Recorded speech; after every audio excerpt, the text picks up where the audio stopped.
Well, a fine good evening, everyone. This is Patricia, and I am traveling for history. I am in Hinesburg, Vermont, and this is Hinesburg Village Cemetery.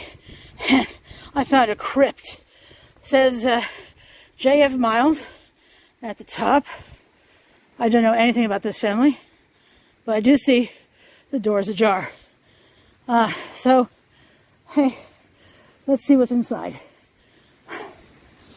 You know, there are crypts of Montreal.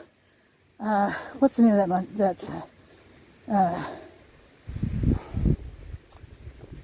I can almost think of that one.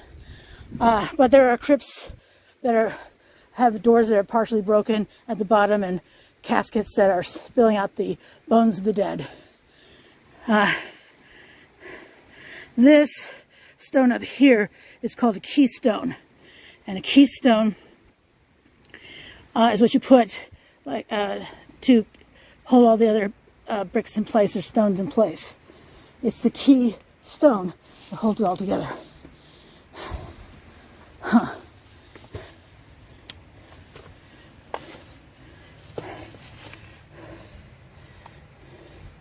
It's nice to have my light bar back. Door's not going to move any further, so I'll just put my camera in there and we'll see what we can see. I see a bag, but I don't see anything else. Huh. I don't know. I couldn't tell you. But how fascinating is that? I don't see an open...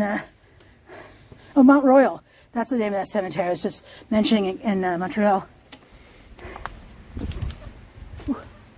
So, wow. Wow, wow, wow. Fascinating. Alrighty, well, you know the drill. I think you know the drill. If you like my content, please subscribe. I would love for you to subscribe to my channel. I do upload every day of the week, sometimes more than once a day. And today, for instance, today is June 22, 2022. And I uploaded 2 videos today. One at the typical time of 5 a.m. and another at 7 p.m. I saw wildflowers. I just had to share them with you. Anyhow, hope you will consider subscribing. Pictures you can see on Instagram and or Facebook, Traveling for History, 1L in Traveling. I'm on Twitter, Traveling for Hi 1, Traveling for HI with a numeral 1. And I'm on TikTok as well. So, yeah, good stuff. All right. So, again, really appreciate your watching. Would have been cool if there had been caskets in there, but hey, it was still nifty for as far as I could get in. And until I see you again, you have a fabulous evening. Thanks so much for watching. I really appreciate it. Have a great night. Bye.